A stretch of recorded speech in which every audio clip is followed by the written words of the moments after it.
Hey everyone, welcome back to the channel. In this video, we're going to talk about the current state of gaming handheld PCs and where we think the future is going. And in our opinion, the future is extremely promising. With me, I have my cousin Nick. What's up? Who has a lot of experience with these devices. So Nick, tell us a little about some of the devices that you reviewed up until this point. Yeah, so my main one, the handheld that started it all for me was the Lenovo Legion Go. That thing, even to this day, it came out almost a year ago at this point, but it is a fantastic handheld. It's large compared to the rest of the industry, 8.8 inches, detachable Joy-Cons, 144 hertz display, the Ryzen Z1 Extreme chip. That thing is a beast of a gamer, and even though it doesn't have dedicated graphics, you'll be surprised of how exceptionally well it can play a large variety of games out there. Yeah. And like we said in our tier list, which I will link in the description and pinned on screen, these APUs, although they're not dedicated, have incredible performance and the efficiency comes with it. So I know a lot of people are held back from these devices because they fear that the gaming potential isn't there, but it really is. Oh, it's 100% there. I mean, unless you're talking like you need 4K and GTA or Cyberpunk or something like that, then yes, it's going to fall short. Yeah. But the Z1 Extreme, especially for like FPS games and even more casually, like 1080p on Cyberpunk, I mean, these have no issue achieving that. Exactly, and if you're looking for 4K, this is just not the experience you're looking for, right? Like you want a more traditional desktop form factor for that experience. So it's really... But I mean, these have small displays, so you don't really need that kind of pixel density. 1080p or like 1440p is the highest these things go to anyway. And that's what I think a lot of people don't realize. It's what you're chasing is more pixel density, not just resolution. If you're on a 32-inch monitor, you want 4K because 1080p is going to look fuzzy. But if you're on a 7-inch display, 1080p might even look sharper than 4K. It's all about scaling. Exactly. It's a completely different class. Right? Portable, handheld, and a ton of fun. But one thing you do want is high refresh rate, and these have that. So that's a really big thing we're going to get into as well. So when I've looked at a lot of these handheld devices, something has always held me back from purchasing them. And that has been sort of the one-dimensional use case that a lot of them fill. Although they run Windows operating system, a lot of these devices are not very user-friendly when you're trying to do some basic productivity work or something that's not gaming. Some of them try to bridge that gap by adding a keyboard, but it's often a little bit cumbersome in its form factor, or you have to just use a Bluetooth keyboard altogether. So what I see in the future is some of these mobile gaming tablets that have the ability to sort of transform into a full laptop should you need that experience. And there are a few on the market that are going in that direction, and I think a lot more are going to go even further in that direction, and we will talk about that later in this video. Absolutely. I think the old school handhelds are the ones that are very one-dimensional. The name that comes to mind is the Steam Deck. Yeah. That is, it's cheap, it's affordable, but it's certainly a niche device. It's not kind of an all-in-one device, but I think the industry as a whole, as we're going to get into with these devices, are moving in that direction. And I think it's worthy to note that the Steam Deck sort of started a lot of this like revolution into these mobile devices because, again, it's running on kind of like a Linux operating system. It's pretty limited, it's cheaper, so you're getting less, but you're paying less. But like the Lenovo Legion Go and the ROG from Asus, these have a lot of capability, being that, again, like we said, they're a full Windows 11 device. So you can play any game from any platform. You're not restricted to Steam. And this is something that, with proper power behind it, it becomes a super compelling package. And a lot of them are already incredible. Yeah, some people don't understand that this is a full Windows computer. Like you can pull up YouTube, browse the web, documents. Like these are full-blown PCs that happen to be due to where technology is these days, they're in a very small, handheld form factor with these different inputs. I mean, just a couple of years ago, this just wasn't possible because the performance would be completely trash. But now these are only just becoming possible, and they're getting really good. Yeah, and a lot of the bigger changes have come just in how technology over time gets more compact and more efficient. So we have in these devices pretty compelling battery packages where I remember years ago, if you had a device like this, you were lucky to get an hour off the battery, or even if you were playing on some older gaming laptops, you had to be plugged in when you're using that use case. So it's really impressive where they've gone with these.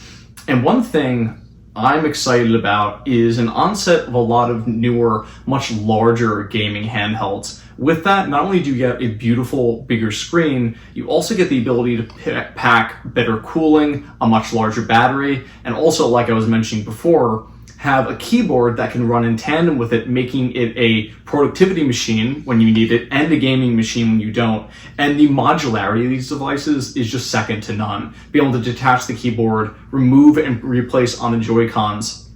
It also, in my mind, sparks a lot of potential in third-party accessories that you could add to these devices to really tailor it to yourself. And that's something you just don't get with a traditional gaming laptop. Absolutely. I think a device that you can look at to see where this industry is kind of moving towards is actually the Microsoft Surface line of products. Yeah. So these are traditional Windows tablets with that magnetic keyboard that you can attach, detach, and it goes from a tablet to a laptop. Very cool. It's been proven over time that it's a great device. And it seems like these devices, these handhelds, are moving in that direction of having, essentially it's a tablet that can do everything with detachable keyboard attachments and just with Joy-Cons attached to the side to make it that much more versatile. Exactly. And when we look at one of the tablets, like my personal favorite right now, which is the One X Player X1, with its perfect example. With its 11-inch screen, high resolution, high refresh rate, top of the line APU as of now, big battery, it goes on and on. It has everything you want. And when you look at these devices, a lot of people are turned off by that large screen because they think it's less portable. But when you look at how blocky and big the other devices are, they're all going to fit in a standard backpack. So what you're getting is just a much more immersive experience, albeit a little bit larger, but it's not going to be any more cumbersome than any of the other ones. You have this thing, 11 inches is still small. A 12 or 13-inch laptop is much larger than this. And that's considered tiny by modern standards. Yeah, this X1 is still more portable than a 13-inch laptop. And if you had this with that massive display, that keyboard attachment, would you ever need to also have a laptop? Yeah. I mean, you can see that this can really become an all-in-one device, and then it's much more easy to justify the price tag, which is getting close to laptop prices. Yeah, and like we were mentioning after we got off that last call, this is one of those devices where I think it's so perfect for someone going off to college because it really can be that all-in-one device. It's portable. You could hook it up to a monitor if you want a bigger experience later on when you're working or gaming. And you could also bring it to class or out to a coffee shop and connect a keyboard to it. It really just does do everything. And if you're trying to split a budget between a full-size laptop and this, you now have much less money for both of those use cases, right? So you get to spend less at, I say only $1,200, but I'm saying the point that you don't need to buy two powerful machines. You just get all in one, which is an incredible thing. Exactly. And technology is at the point now that this device is good at all these applications, including gaming in essentially a tablet form factor. Chip technology it's powerful enough at this size and the cooling and power to give you the high frame rates at high resolution, all that kind of stuff. The only thing that it's still kind of lacking, like the weak point, even on these modern X1 style handhelds, is really the battery life. Yeah. So with my Legion Go, my battery life test was like 3 hours of like 4K video playback. And I mean, that's what you would expect with like a Windows laptop. But I think once these things transition to ARM chips, that's going to be the final piece of the puzzle that really makes these just more usable, have much longer battery life, just more efficient. And I'm super excited for that. Exactly. And you took it right out of my mouth. That's going to segue right to that because I think the big thing that people don't realize about ARM versus like traditional x86 architecture is the power efficiency is unbelievable. The performance per watt is just something that we have not seen historically in computing.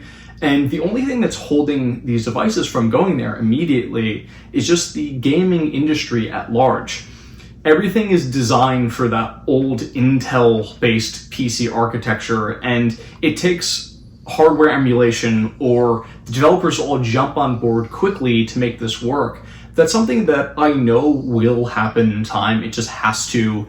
There's a lot of Windows machines moving to ARM. Apple has completely moved to ARM-based products. Yeah, Apple made the transition very fast. Exactly. Windows will take longer due to the nature of the platform, but I think it's going to be quicker than most people. Yes, yeah. I've seen some comments, oh, it's going to take a decade for everything to fully. No, it's going to be way quicker than that. Yeah. You see the momentum. I mean, I remember Microsoft tried to go with ARM a couple of years ago with the Microsoft Surface. Yes. Like, there was some like Snapdragon chip years ago, but it just wasn't there. This feels different. Yes.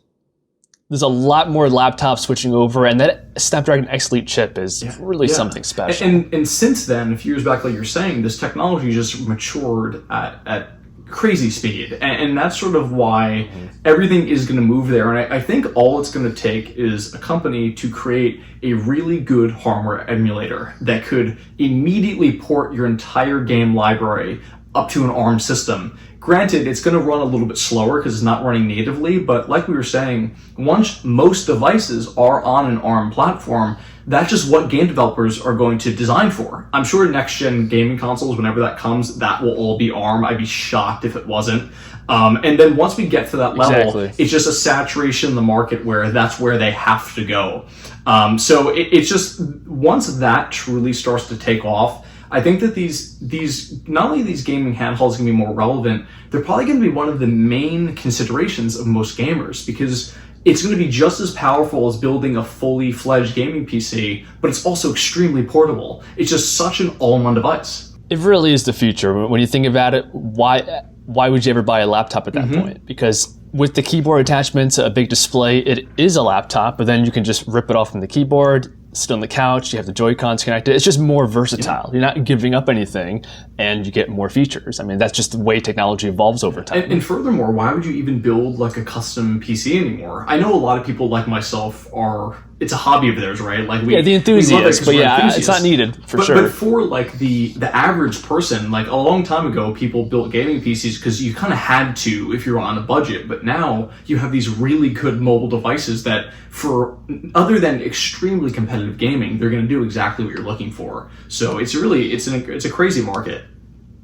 Yeah, I mean, I built a PC way back in the day when it was very trendy. But now, I mean, I have an HP Victus. It's $565, and it has great performance. Yeah.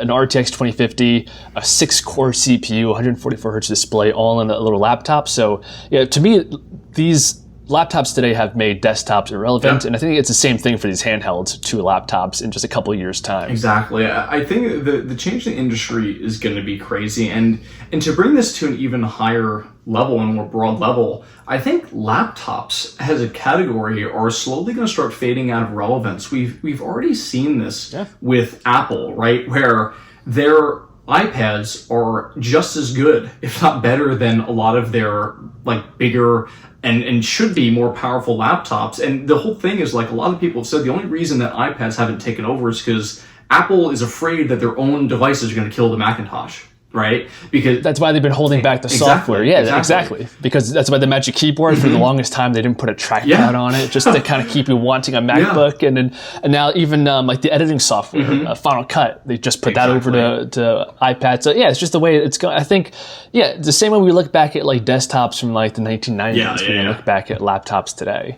I mean, things change. It's just how things are. Exactly. And I think I love a future where that's the case, where you could have this incredibly powerful tablet that just does everything for you. When you need to work, you connect a keyboard. A slab of glass. It's just more versatile. Exactly. And when you want a game on the big screen, you plug it in. Like, that is so amazing for the consumer, and I think we're getting there pretty quickly. Yeah, the hardware is always becoming more minimal, more capable, and eventually the next step after that is going to be like the AR glasses, the Vision Pro. Once that becomes more like something baked into contact lenses or regular sized glasses, then that's going to ultimately supersede even these. Yeah, that's a whole other topic that we have to get into. That's a whole other topic. But that is super, super true.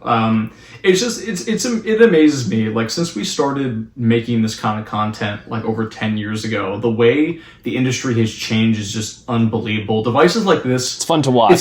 They wouldn't have been possible, right? When you needed a dedicated CPU and GPU, you have a power draw that just doesn't work for this small of a form factor. Even if it did work, your battery life would be like 15 minutes. And now we have these APUs and soon these ARM processors that can run for 10 hours in a small form factor. It's unbelievable. It really is. Yeah, and just going back to like 2017, integrated graphics was like a joke. Yeah. And today it's like an APU is like the Z1 Extreme is like a good chip. Integrated graphics like only just took off. Like if you look at like integrated graphics from like 2010 to 2021, it was all absolutely garbage. Like no dedicated video RAM, can barely run 4K video, and now we have like in the cheapest of machines these APUs that can run gaming at a very like competent form. It's unbelievable. Yeah, the pace of innovation really surprises a lot of people because the human brain thinks linearly, but technology grows exponentially.